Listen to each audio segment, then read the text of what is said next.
السلام علیکم ناظرین، آج میں آپ سے ایک جو بہت امپورٹنٹ ایونٹ ہوا ہے.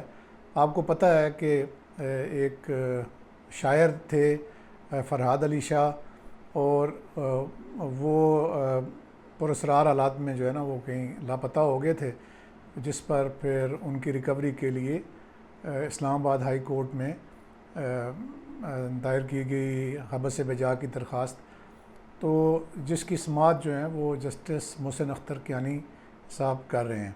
تو آج اس کی تاریخ تھی. اس سے پہلے تھوڑا سا بیک گراؤنڈ آپ کو میں بتا دیتا ہوں کہ حکومت نے اٹارنی جنرل کے ذریعے ڈیڈ لائن دی تھی کہ جی وہ اس سے پہلے ریکور ہو جائیں گے. بہرحال وہ سارا جو سٹینڈ آف ہے آپ کو پتہ ہے. تو ایک تو آج وہ ریکور ہو گئے ہیں، اور ان کی جو ریکوری کے حالات ہیں وہ میرا خیال ہے آپ کو زیادہ ڈیٹیل سے بتانے کی ضرورت ہے کہ وہ آزاد کشمیر میں کس جگہ پہ ریکور ہوئے، ان کے خلاف کس طرح کی ایف آئی آر درج کی گئی، اور کس طرح سے جو ہے نا وہ یہ سارے جو عدالتی عمل میں گورنمنٹ کو جو مشکلات پیش تھیں ان کا حل نکالا گیا ایک ایف آئی آر درج کر کے کشمیر میں. اچھا، یہ ہم بعد میں ڈسکس کریں گے یہ والی تفصیلات. آج میں پہلے یہ بتاتا چلوں کہ میں چونکہ کورٹ میں تو نہیں جاتا، آج میں کسی پرانی ایک جو گواہی دینی ہوتی ہے اس کے سلسلے میں ڈسٹرکٹ کورٹس میں گیا ہوا تھا. تو وہاں پہ بڑی گہما گہمی تھی. جج ہیں شاہین ارجمن صاحب، ان کی کورٹ میں، کیونکہ آج خاور منیکا صاحب کی جو بلکہ بشرا بی بی کی اور عمران خان کی جو اپیلیں تھیں وہ زیر سماعت تھیں، وہ عدت نکاح والے کیس میں. تو اس میں میں ظاہر کورٹ رپورٹر نہیں ہوں، میں اس کے کوئی میرٹس یا ڈی میرٹس پہ نہیں بات کرنا چاہتا.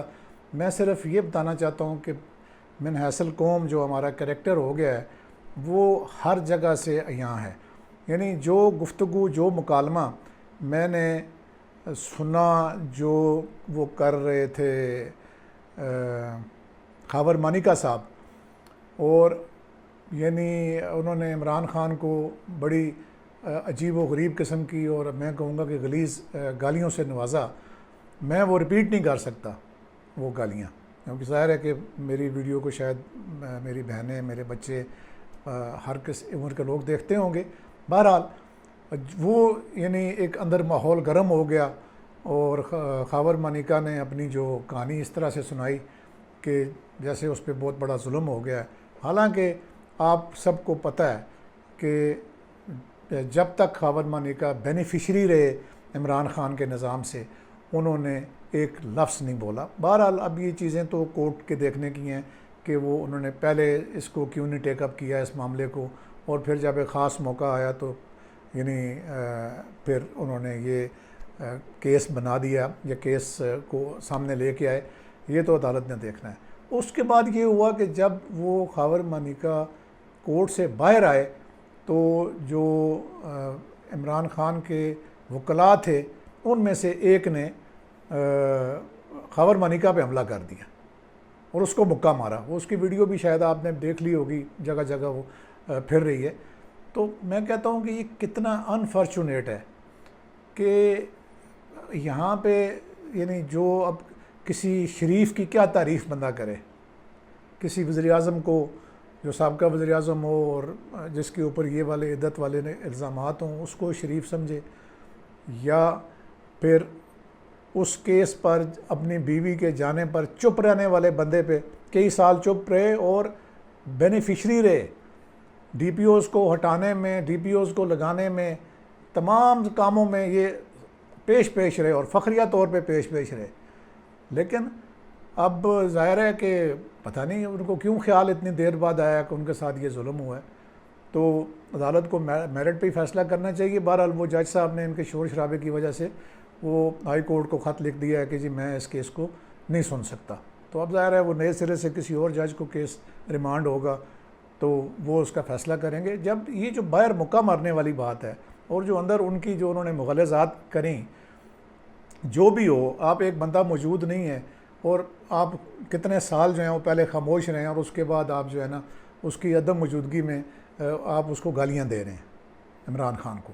ٹھیک ہے، اور اس کے حکومت میں پہلے آپ بینیفٹ اٹھاتے رہیں. اب اس میں اس کو جو کچھ کہا جائے وہ انورٹڈ کامز میں آپ خود کر لیں. یہ تبصرہ میں نے آپ کو ایک برسبیل تذکرہ کر دیا کہ یہ لوگوں کے حالات ہیں، یہ وکلاء کے حالات ہیں کہ وہ باہر آ کے اس کو مکے مار رہے ہیں، اور یہ کورٹ کے ڈیکورم لوگ کا لوگ یہ خیال کرتے ہیں. تو بہرحال اب آتے ہیں ہم دوسرے موضوع کی طرف کہ آپ کو پتہ ہے کہ آج اسلام آباد ہائی کورٹ میں سنوائی تھی شاعر فرحاد صاحب کی، فرحاد علی شاہ صاحب کی.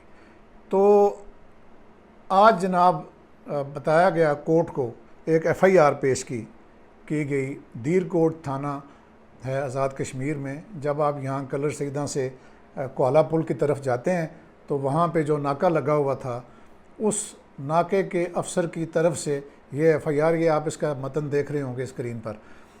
اچھا، وہ جو ہے وہ کھڑے ہیں ناکے والے، اور انہوں نے ایک سوزوکی کیری ڈبے کو روکا ہے، اور پھر اس میں جو لوگ تھے ان کی شناخت طلب کی، یعنی پاکستان سے لوگ کشمیر کی طرف آ رہے تھے اس کیری ڈبے میں. تو اس میں ایک جو شخص تھا اس نے بڑی بدتمیزی شروع کر دی مبینہ طور پر پولیس افسروں کے ساتھ کہ میں شناختی کارڈ نہیں چیک کراتا ہوں، تم لوگ کون ہوتے ہو. تو پھر جب اس کو نیچے اتارا گیا تو اس نے مزید بھی تھوڑی مزاحمت کی اور برا بھلا کا. تو جس پر جب اس کا نام پوچھا تو وہ پتہ چلا کہ جی یہ شاعر فرحاد علی شاہ ہے، اور ان کا جو گاؤں ہے وہ آگے باغ میں ہے، اور یہ اپنے اسلام آباد سے یہ اپنے گھر جا رہے تھے. تو اب ظاہر ہے کہ عدالت کے پاس تو اب اس کیس کو ڈسمس یعنی ڈسپوز آف کرنے کے علاوہ کوئی چارہ نہیں ہے.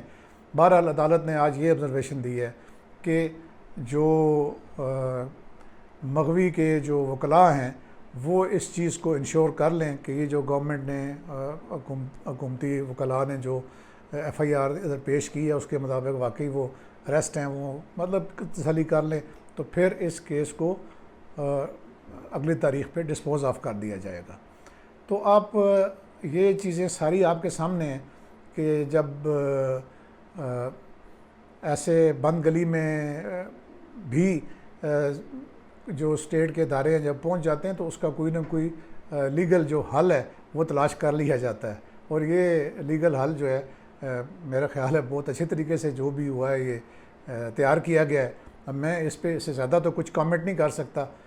تو امید ہے کہ آپ کو آج کی میری یہ ویڈیو پسند آئی ہوگی، اور اگر پسند آئی تو اس کو لائک، شیئر اور چینل کو ضرور سبسکرائب کریں. Thank you. اللہ حافظ.